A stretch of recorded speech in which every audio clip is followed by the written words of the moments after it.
Lah ni kita pergi ke yang pertama. Kita panggil one way selection. Selection. One way selection.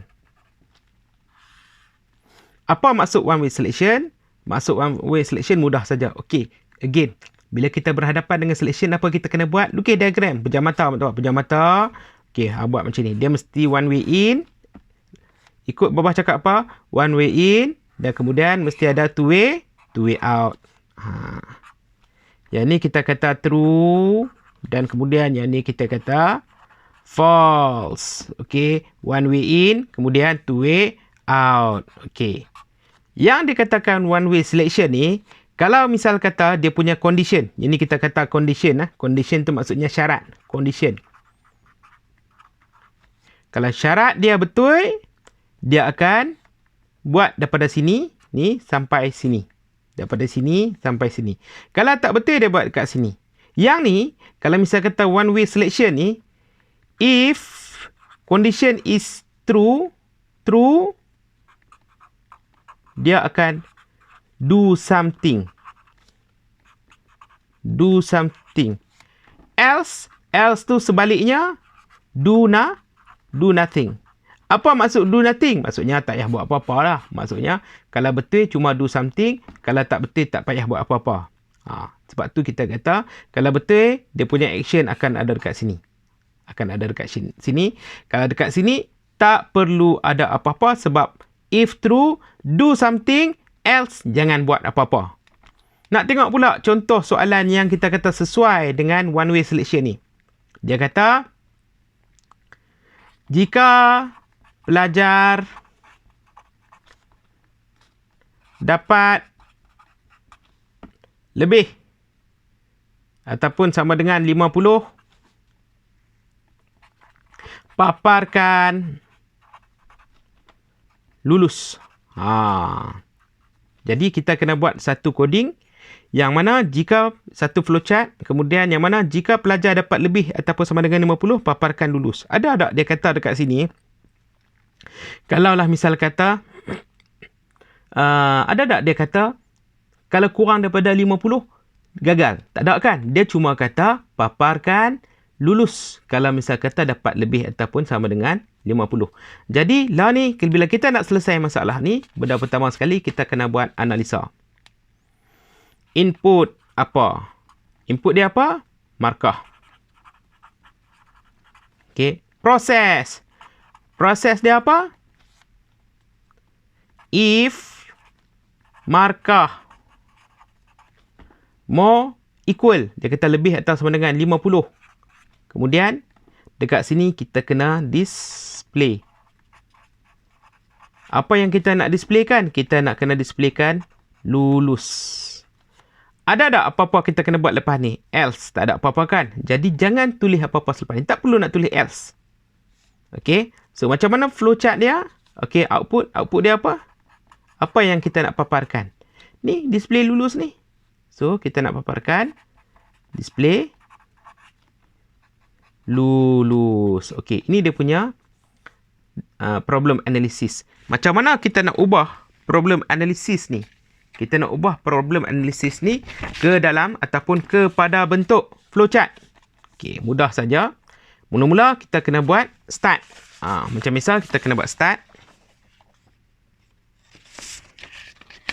Okay, kita tengok balik dekat sini. Okay, macam misal kita kena buat start.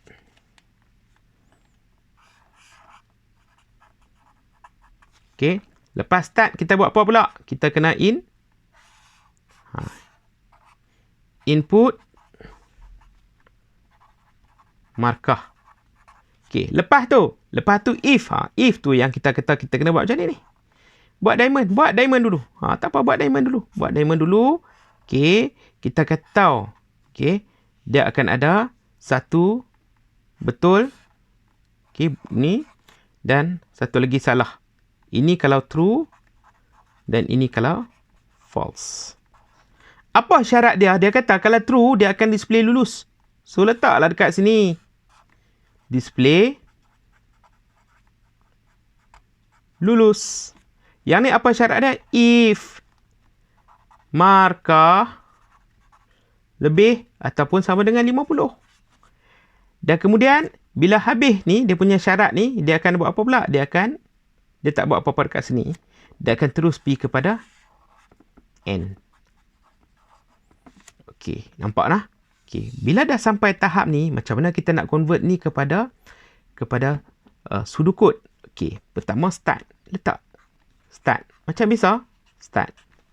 Yang kedua, input markah. Kita input markah pula.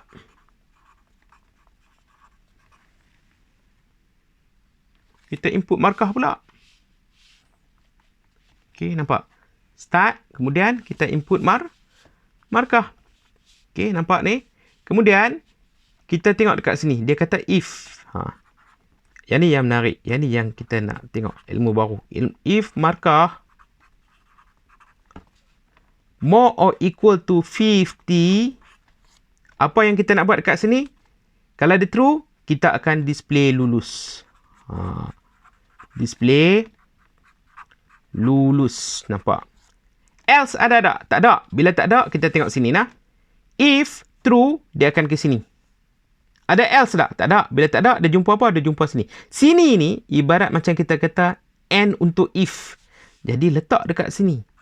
And apa? And if. Bila kita tengok macam ni, so kita boleh fikir sendirilah macam mana kita nak ubah. If mark more than equal to 50, then dia akan display lulus. Ada else. Bila tak ada else, dia akan terus macam ni. False, dia terus tutup. Dan tutup ni refer kepada and if ni. Yang ni maksudnya tunjuk kepada ini and if. Okey, faham semua? Okey. Faham tak Abang Farhan? Faham tak semua yang Bapa tunjuk setakat lah? Faham ya? Okey, bila dah habis ni, apa yang kita habis kat sini Farhan? Kita letak N. So, selesailah kita punya pseudocode. Jadi sekarang ni Babah nak tunjuk dekat Abang Farhan macam mana pula untuk convert daripada pseudocode dan flowchart kepada bentuk coding. Okey, nak ubah flowchart ke bentuk coding mudah saja. Kita tekan dekat sini, dia ada markah kan. So, kita letaklah int markah. Okey. Kemudian, ni kita nak convert, kita nak transfer ni. Mudah ya. Kita tengok di sini dulu lah. Okey. int markah. So, input markah maksudnya in markah good. Bagus Abang Farhan. In markah. Kemudian nampak tak dekat sini? If markah lebih atau sama dengan 50. So, kita kena macam mana nak baca ni? Macam mana nak transfer, nak convert ni kepada flowchart? Mudah ya. Buat macam ni. Okey, buat macam ni. Dan kemudian kita buat macam ni. Okey. Ni and if kan? Ni and if. Okey. If markah lebih ataupun sama dengan 50. Display lulus. So, kalau true, dia akan display lulus.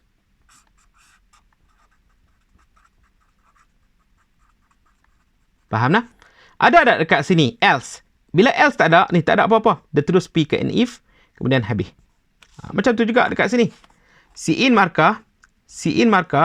Kemudian kita tengok dekat sini.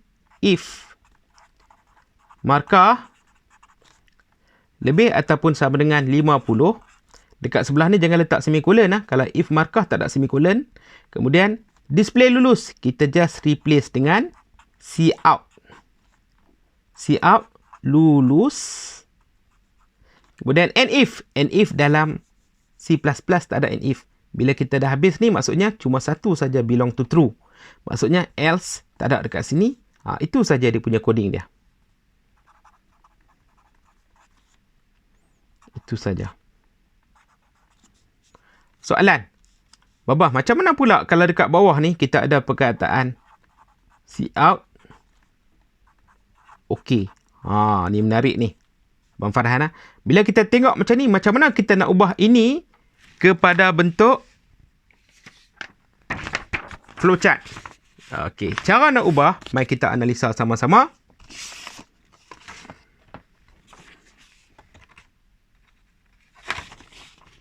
Okey.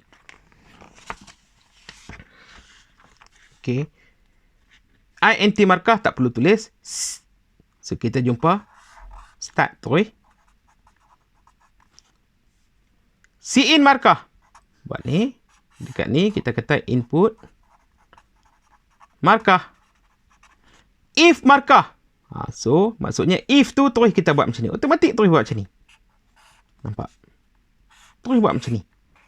Ini kita punya and if. Nampak? If markah lebih ataupun sama dengan 50. Cout lulus. Display lulus.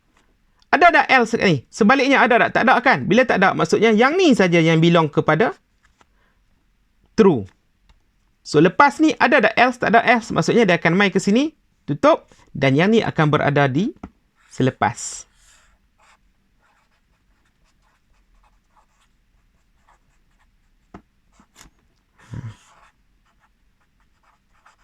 So, bila kita tengok dekat sini, dia punya flow dia akan jadi macam ni. Input markah, katakanlah kita masuk 70. If markah 70, adakah 70 lebih ataupun sama dengan 50? Ya, true. Okay, true. Lupa pula Babah nak tulis kat sini. True, display lulus. Maka kalau misal kata ada output terminal kat sini, kalau misal kata ada output terminal, dia akan display lulus. Kemudian dia mai kat sini, dia akan display O. Okey, letak tepi ke bawah? Dia akan letak tepi sebab dekat sini tak ada backslash n. Dia akan display O. Okey. Kalau lah dekat sebelah ni, dia ada backslash n. Okey. Backslash n.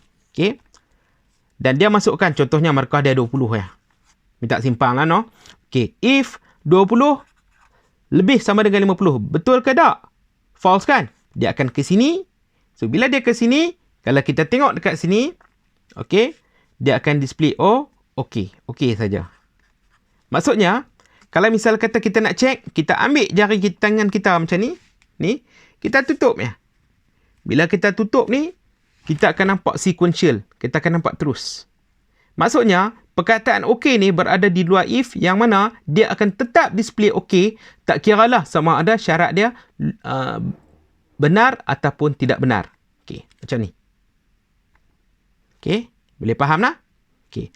Soalan. Macam mana pula, Babah, kalau misal kata, sebab Abang Farhan duk ingat, okey tu patut ada dekat sini. Ni, dekat sini. Okey. Okey tu patut ada dekat sini. Kalau misal kata, ni, letak curly bracket ni di dalam. Nampak? So, curly bracket ni maksudnya, daripada sini sampai sini. Bila sini sampai sini, maksudnya if markah lebih ataupun sama dengan 50, cout lulus, dan dekat bawah ni dia akan display okey. Bila display okey, dekat sini dia pun akan display okey. Maksud kata, kalau markah 70, adakah 70 lebih ataupun sama dengan 50? Ya, jadi dia akan display lulus okey kalau lebih daripada 50. Kalau misal kata kurang, ada tak jumpa apa-apa? Tak jumpa. Ada tak jumpa apa-apa? Dia akan tak display apa-apa. Dia tak ada display apa-apa kalau dia less ataupun equal. Sorry, dia less daripada 50. Itu saja untuk one way selection.